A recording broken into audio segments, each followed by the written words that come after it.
small West African nation just did what analysts once called impossible. China has delivered over 400 advanced VN-22B armored vehicles and precision SR-5 rocket systems to Burkina Faso, a firepower leap that no Western ally ever offered. Under Ibrahim Traoré, this quiet country has turned from under-equipped to battle-ready. Its army now capable of defending borders, once written off as lost. But the shock isn't the weapons themselves, it's what this move reveals about who truly holds power in Africa. You're about to hear what the mainstream won't dare to say, and why this moment could redefine power across Africa. What just happened in Burkina Faso is not another news headline. It's a turning point that will decide who commands the continent's future. You'll see how Ibrahim Traoré's choices turn dependency into deterrence, and why this shift is being watched nervously in Western capitals. This isn't casual information. It's a key to understanding the next phase of Africa's rise, a phase driven not by speeches, but by steel and sovereignty. And if you stop here, you'll miss the single biggest transformation unfolding on the continent. Because when nations like Burkina Faso arm themselves with precision systems, once reserved for global powers, the question is no longer whether change is coming. It's whether the world is ready for it. At first, the news sounded exaggerated, until the numbers confirmed it.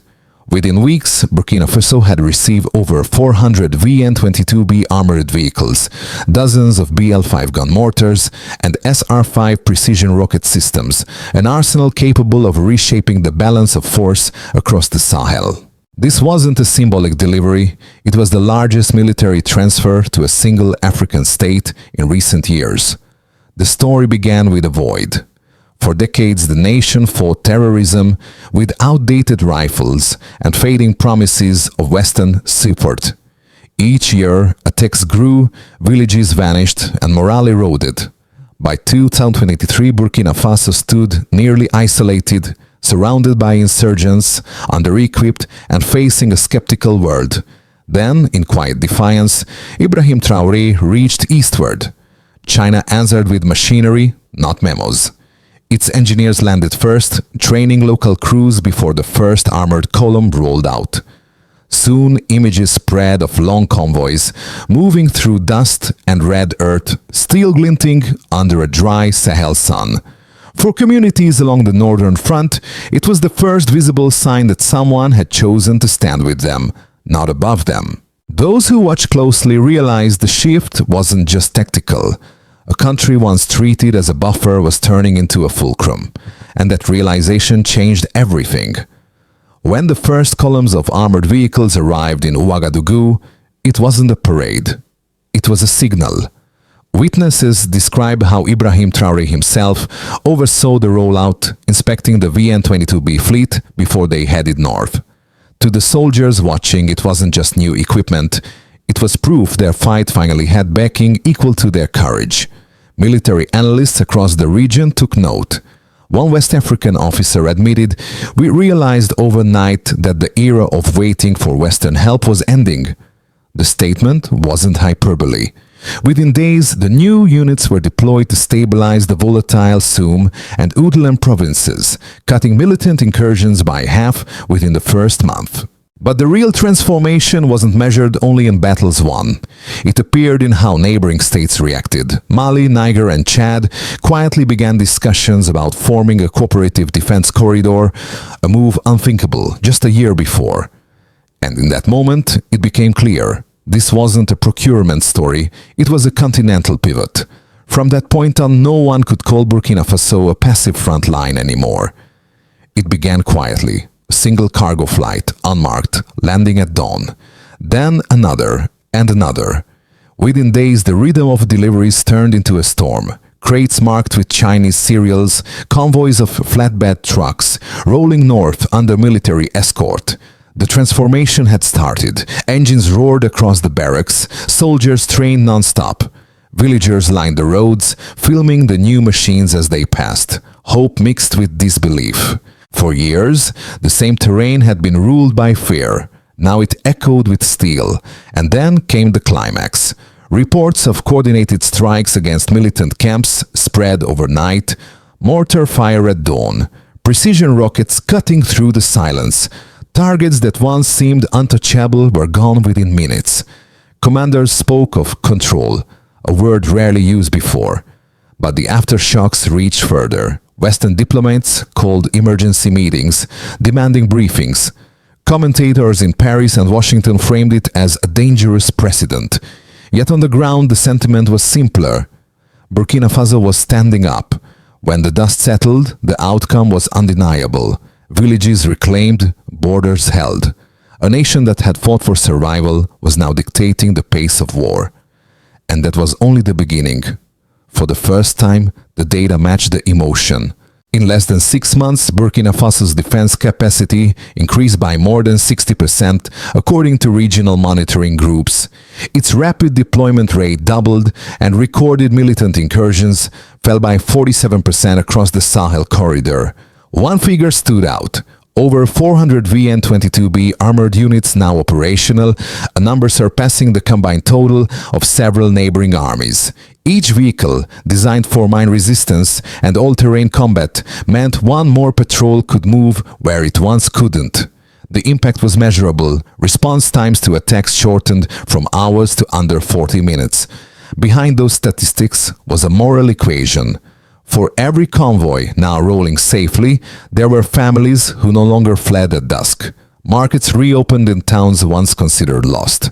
The figures weren't abstract, they mapped directly onto survival. And the contrast was striking. While Western programs averaged 2 years from approval to delivery, China's partnership completed deployment in less than 5 months.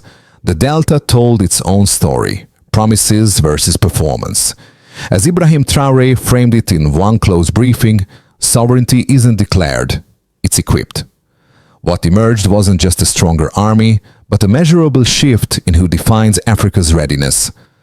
Some say the critics have a point, that such a rapid military rise risks new dependencies, or that Beijing's motives deserve scrutiny, and they're right to ask. Healthy skepticism keeps nations alert.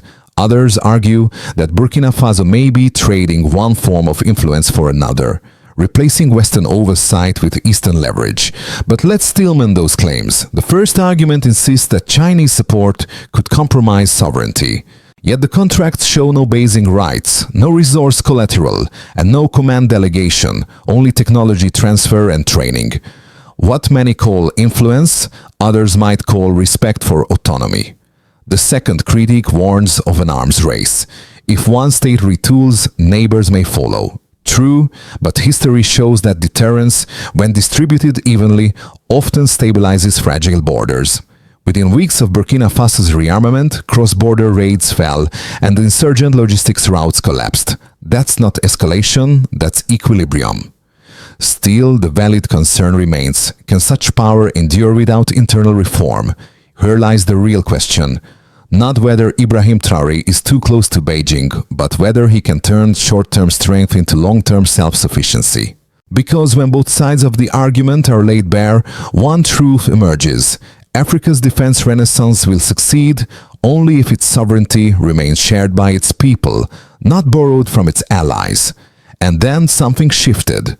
A new front opened, not on the battlefield, but in the factories. Local engineers began assembling components under Chinese supervision, marking the first step toward an indigenous defense industry. The change was quiet, almost hidden beneath the noise of geopolitics, but it signaled something profound. Burkina Faso was no longer only receiving weapons, it was learning how to make them. Reports confirmed that small-scale production of spare parts had begun near Ouagadougou, alongside plans for a maintenance hub to serve the entire Sahel. The nation that once begged for replacements was now designing prototypes. Analysts called it the real turning point, Becomplaisir. If the first phase was survival, this was self-definition. It meant that the partnership had evolved from dependency to capability, and that Ibrahim Traoré's vision reached further than most had imagined. From that moment, the story wasn't just about weapons anymore. It was about legacy, about who controls the means to defend and who writes the next chapter of African autonomy. The consequences came fast and visible. The new hardware had redrawn the map of power across the Sahel, touching every level of society. For the state, it meant regained leverage. Decision-making no longer depended on foreign approval. Budgets shifted from requests for aid to contracts for control. Ministries that once waited on external donors now negotiated from a position of strength, yet that autonomy carried new pressure. The pressure to perform without excuses. For businesses, the impact was economic gravity. Local suppliers won defense contracts, transport firms expanded north, repair workshops multiplied overnight. Investment from China and neighboring partners surged 35% in the first quarter after deployment. But the flip side was rising competition. Western investors hesitated, waiting to see how this new order would settle. For citizens, the change was visceral. Roads, once empty at sunset, now saw night convoys. School reopenings in conflict zones tripled. Families who fled years ago began to return, cautiously, but with hope. The fear hadn't vanished. It had company now, confidence. And for the region, the tremor spread outward. Mali and Niger launched joint patrols. ECOWAS met in urgency. The West's influence shrank, not by decree but by irrelevance. When it was all tallied, one truth stood firm. No one in West Africa could afford to ignore Ibrahim Traoré anymore. If events continue on their current trajectory, the most likely scenario is measured stability. Burkina Faso consolidates its defenses, builds limited domestic production, and maintains Chinese partnerships without provoking open confrontation with the West. The Sahel could slowly align around a new security bloc led by Ibrahim Traoré, balancing deterrence with sovereignty. In the optimistic version, cooperation deepens wisely, technology transfer accelerates, regional industries emerge, and Africa begins crafting its own defense ecosystems. Western powers adapt instead of resist, recognizing the continent's right to parity. The dream outcome: Africa no longer negotiates from weakness, but from capability. The worst case is darker. Over-reliance on one ally, mismanagement or political fracture could turn progress into paralysis. A single scandal, a missed reform, and the same tools of freedom could harden into instruments of control. The risk isn't in the weapons, it's in complacency. Whichever path unfolds, the logic remains constant. Foresight is stronger than force. The wisest nations aren't those who predict the future, but those who prepare for all three futures at once. Now that the picture is clear, the question turns personal. What does all this mean for you, the viewer? If you are among those who study or follow African affairs closely, this moment gives you a vantage point. You now understand how numbers, alliances, and choices converge into a new geopolitical order. Keep watching the indicators, trade flows, troop movements, industrial plans, because that's where the next shift will surface. If you're indirectly affected, through markets, contracts, or security, the ripple will touch you soon. Prepare, diversify, stay informed. The line between regional and global no longer exists. A decision in Ouagadougou can move currency, policy, and perception overnight. And if you've watched passively until now, believing this story is distant, remember this: silence is also a position. When a continent rises, everyone standing still is left behind. No matter who you are, awareness itself is agency. Understanding what Ibrahim Traoré represents, a test of autonomy in real time, ensures you are not merely observing history, but keeping pace with it. A problem this large can be met with slogans. The rise of Burkina Faso's military independence demands a roadmap, specific, accountable, and shared. So what must be done? Step 1. Leadership. Traoré's administration must institutionalize its momentum, transparent defense budgeting, clear export controls, and partnerships vetted for long-term viability. Success will be measured not by new weapons, but by new standards. Step 2. Regional alignment. The Sahel coalition needs synchronization. Mali, Niger, and Burkina Faso can jointly develop logistics, maintenance, and border intelligence hubs. Within a year, these could evolve into Africa's first autonomous security network. Prove that cooperation can outlast crisis. Step 3. Public inclusion. Citizens must see defense as protection, not power. Education, local procurement, and youth programs can turn the military rise into civilian stability. The sign of victory isn't louder guns, but quieter nights. And step 4. Global engagement through equality, not submission. Partnerships with China, the West, or others must now orbit African terms. Because as Ibrahim Traoré himself once said, real sovereignty isn't declared, it's maintained. Implementation, not rhetoric, will decide whether this awakening becomes history or habit. He stood again beneath the same red Sahel sky, Ibrahim Traoré, the soldier who had once watched convoys of borrowed trucks struggle through the dust, now surrounded by machines built for his own nation's defense. The image echoed the beginning, but everything around it had changed. Months earlier, the first deliveries were just noise and rumor. Now, they were chapters in a transformation written in steel and resolve. From desperation to direction, Burkina Faso had crossed a line few thought possible. And within that arc lay something deeper. The idea that dignity can be engineered, that sovereignty can be restored not through speeches, but through structure. Across Africa, that idea is spreading, from border posts to city halls, whispered in the language of self-reliance. The lesson is simple, yet immense. When a nation refuses to stay small, the world must redraw its maps. Every story like this ends, but not this one. Because what's happening in Burkina Faso isn't a moment, it's momentum. And momentum belongs to everyone watching it unfold. If this story moved you, share it. Not for views, but for vision. Let others understand why sovereignty matters. Why Africa's defense awakening deserves more than silence. Each conversation builds clarity. Each listener becomes part of the chorus, refusing to accept the old order. And if you disagree, good. That's how dialogue grows. What matters isn't uniform opinion, but collective awareness. So the question returns to you, what do you believe Africa's next move should be? Because in a world shifting this fast, thinking together is already a form of action. No one stands alone in history's turning point, not even those just watching from afar. Power at its core was never about weapons. It was about permission. Who grants it? Who takes it? Who dares to claim it without apology? For decades, African states were told that stability meant obedience, that aid was partnership, and that independence came with conditions. Then came a generation that stopped asking for consent. Ibrahim Traoré embodies that defiance, not as rebellion, but as restoration. His speeches often sound austere, even severe, yet beneath them lies a single premise. Dignity is a renewable resource.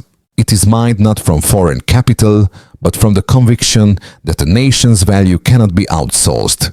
When tanks replaced excuses, the world called it provocation, but those on the ground called it equilibrium. The equation had changed. The measure of worth no longer dictated from embassies, but from within. And that's the paradox of power. The moment you stop chasing legitimacy, you start creating it. History in the Sahel is written in dust. Fine, persistent, and patient. Empires have risen here before, only to vanish when the dust returned to cover their names. But this time, something feels different. The dust is still there, but it carries tracks of its own choosing. In towns once scarred by silence, the rhythm of engines has become the new heartbeat. Each armored convoy passing through the plains tells the same quiet story. We are still here. Not victorious, not invincible, simply unbroken. Observers abroad see in Ibrahim Traoré a symbol of defiance, but within Burkina Faso, the sentiment is subtler. It's about endurance. The people have learned that sovereignty is not a declaration you shout once. It is a vow you renew daily, with patience, with work, with the grit to keep rebuilding even when the world forgets you again. A farmer near Kaya once told a visiting reporter, "When they brought the machines, we thought they'd leave again, but they stayed. So we stayed too." That, more than the rockets or the speeches, marks the revolution's true success. because nations are not built in moments of triumph, but in mornings after, when the dust settles and someone decides to stand again. There are nights in Ouagadougou when the city hums with the low tremor of waiting. No sirens, no speeches, just the quiet hum of a place learning to breathe on its own. That silence is not emptiness, it's responsibility. For Ibrahim Traoré, it has become the sound of leadership, not the roar of applause, but the pause after decisions that cannot be undone. Each new alliance, each convoy sent north, each message to foreign powers carries an invisible cost. Power, once seized, must be carried, and that weight does not rest on one man alone. Across the capital, murals of soldiers and poets share the same walls. Children trace their outlines with chalk, learning the faces of those who chose to act. It is in that merging of art and duty that Burkina Faso's identity now breathes, half memory, half motion. The world's cameras have moved on, chasing the next crisis. But here the silence lingers, honest and heavy. It reminds those who remain that freedom's hardest work begins after the headlines fade. And in that quiet, the question grows louder. Can a revolution endure not through conflict, but through care? Dawn in the Sahel is always abrupt. One moment the horizon is night, the next it's a blaze of amber and heat. Yet on mornings like this the light feels earned. In the camps the hum of generators starts before the first call to prayer. Soldiers clean dust off the new vehicles, children walk to reopened schools, and merchants lift shutters that had been closed for years. Life, stubborn as ever, resumes its rhythm. Somewhere among those routines, the legacy of Ibrahim Traoré takes shape, not as the man who brought weapons, but as the one who brought continuity. His name, now painted on roadside checkpoints and whispered in classrooms, stands less for authority than for permission. Permission to believe again that Africa's future can be built with its own hands. This, perhaps, is the quiet victory, when sovereignty no longer needs to be announced, because it's already visible in the morning light. The tanks gleaming by the highway, the laughter of a market revived, the calm of a sky no longer watched with fear. All of it says the same thing. Burkina Faso has not reached perfection, but it has arrived at presence, the unshakable certainty of standing. And in that certainty, the continent finds its reflection, rising, self-willed, and awake at last.